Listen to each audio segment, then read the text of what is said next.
आपको शायद पता होगा कि अनुसूचित जाति, अनुसूचित जनजाति और आदिवासी समुदायों के अलगाव और बहिष्कार की जड़ें ऐतिहासिक है।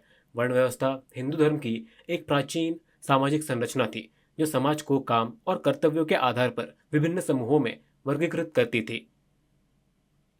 शब्द वर्ण का अर्थ वर्ग या श्रेणी होता है। प्राचीन हिंदू परंपराओं के अनुसार समाज को विभिन्न वर्णों में विभाजित किया गया था। 4 वर्ण थे: ब्राह्मण, क्षत्रिय, वैश्य, शूद्र। ये 4 श्रेणियां क्यों और क्या थी? ये 4 व्यापक समुदाय थे। बाद में ये अछूतों या दलितों में तब्दील हो गया, जिसमें अनुसूचित जाति, अनुसूचित जनजाति या आदिवासी शामिल थे। ये सब कैसे शुरू हुआ? समय के साथ साथ ये व्यवस्था बहुत सख्त हो गई और जन और जाति से गहराई से जुड़ गई।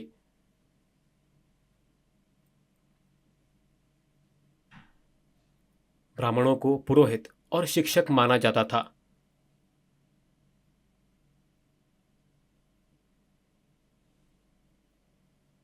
ये परंपरा में गहराई से निहित था। ब्राह्मणों के मुख्य कर्तव्यों में शिक्षण, धार्मिक ग्रंथों का अध्ययन, रामायण और महाभारत जैसे शास्त्रों का अध्ययन, अंत्येष्टि, विवाह, गृह प्रवेश और अन्य अवसरों के दौरान अनुष्ठान और प्रार्थना तथा धार्मिक मामलों में समाज का मार्गदर्शन करना आदि शामिल था। ये ब्राह्मणों के कर्तव्य थे और वे ज्ञान और शिक्षा से जुड़े हुए थे। समाज में उन्हें आमतौर पर उच्च शिक्षित माना जाता था। यह प्राचीन प्रणाली पर आधारित था। प्राचीन काल में कई ब्राह्मण पुजारी, विद्वान, ज्योतिषी और शिक्षक बने।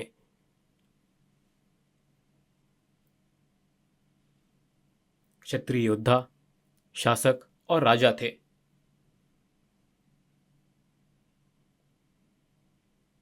उनके कर्तव्यों में समाज की रक्षा करना, युद्ध लड़ना, कानून व्यवस्था बनाए रखना और राज्यों का शासन करना शामिल था।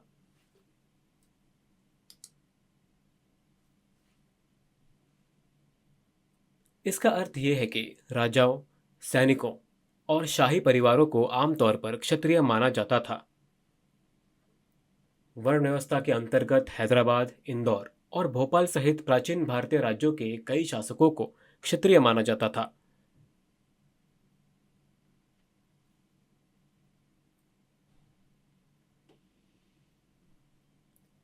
वैश्य व्यापारी और कारोबारी वर्ग थे। वैश्य समुदाय व्यापार, कृषि और व्यावसायिक गतिविधियों से जुड़ा हुआ था। उनके काम में खेती, पशुपालन, व्यापार और व्यवसाय तथा धन और बाजार प्रबंधन शामिल थे।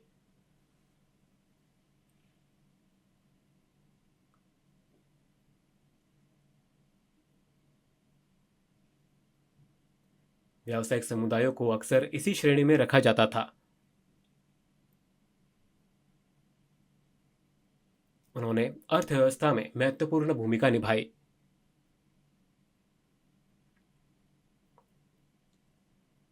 शूद्र सेवा और श्रम वर्ग थे।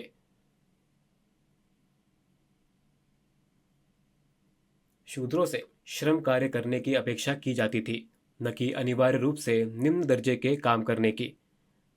उनके कर्तव्यों में चित्रकारी, शिल्पकारी, सिलाई, खेती आदि शामिल थे।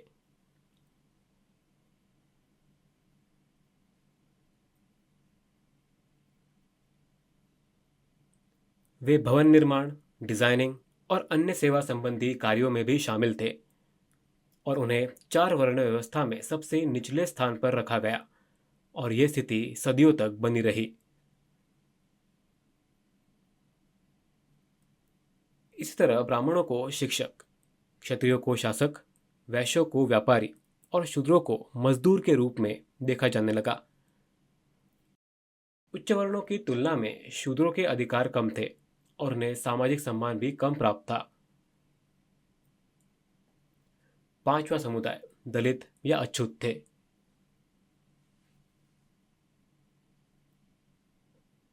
उन्हें वर्ण व्यवस्था से पूरी तरह से बाहर रखा गया था। दलितों के पास अवसर बहुत सीमित थे, क्योंकि चारों वर्ण तेजी से धन और पैसे पर निर्भर होते जा रहे थे। क्योंकि उनके पास धन दौलत नहीं थी, इसलिए उन्हें अक्सर ऐसे अपमानजनक काम करने के लिए मजबूर होना पड़ता था जिन्हें दूसरे अस्वीकार कर देते थे, जैसे कि अपशिष्ट की सफाई, मृत जानवरों को हटाना,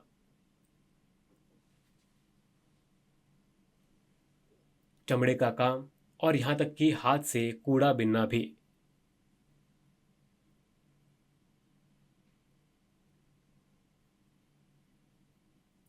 उन्हें चारों वर्णों से अस्पृश्यता और गंभीर भेदभाव का सामना करना पड़ा।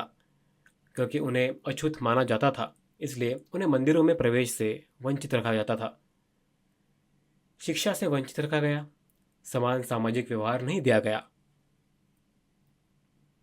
और उन्हें बाजारों, बसों आदि जैसे सार्वजनिक स्थानों तक पहुंच नहीं थी।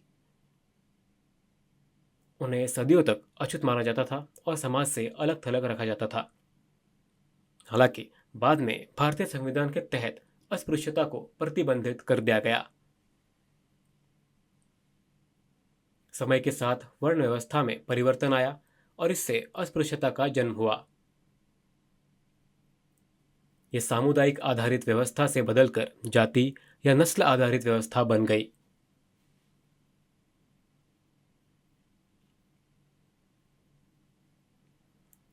इसके कारण अस्पृश्यता का उदय हुआ, जो धीरे धीरे जन्म और जाति से जुड़ गया, जिससे समस्या और भी गहरी होती गई। समय के साथ वो वंशानुगत हो गया और पूर्वजों के व्यवसाय से जुड़ गया। यदि किसी व्यक्ति के पूर्वज निम्न स्तर पर काम करते थे तो उन्हें निचली नज़रों से देखा जाता था। शिक्षकों और व्यापारियों के परिवारों का सम्मान किया जाता था, जबकि निचले स्तर का काम करने वालों को भेदभाव का सामना करना पड़ता था और उन्हें अछूत माना जाता था। वर्ण व्यवस्था की बदलती व्याख्याओं से अस्पृश्यता की अवधारणा का उदय हुआ। डॉक्टर बी आर अम्बेडकर जैसे नेताओं ने जातिगत भेदभाव का पुरजोर विरोध किया और समानता के लिए संघर्ष किया। उन्होंने कहा कि मानवाधिकार किसी व्यक्ति की संपत्ति से निर्धारित नहीं होने चाहिए और प्राचीन वर्ण व्यवस्था से जुड़े भेदभाव को समाप्त किया जाना चाहिए और सभी के साथ सम्मानपूर्वक व्यवहार किया जाना चाहिए। हालांकि जाति और वर्ण का प्रभाव समाज पर, विशेष रूप से विवाहों पर, अभी भी बना हुआ है। इसका प्रभाव अभी भी काफी मजबूत है। लोग आमतौर पर अपने ही समुदाय को प्राथमिकता देते हैं, दूसरों को ऊपरी तौर पर सम्मान करते हैं, लेकिन उन्हें आंतरिक रूप से पूरी तरह से स्वीकार नहीं करते हैं।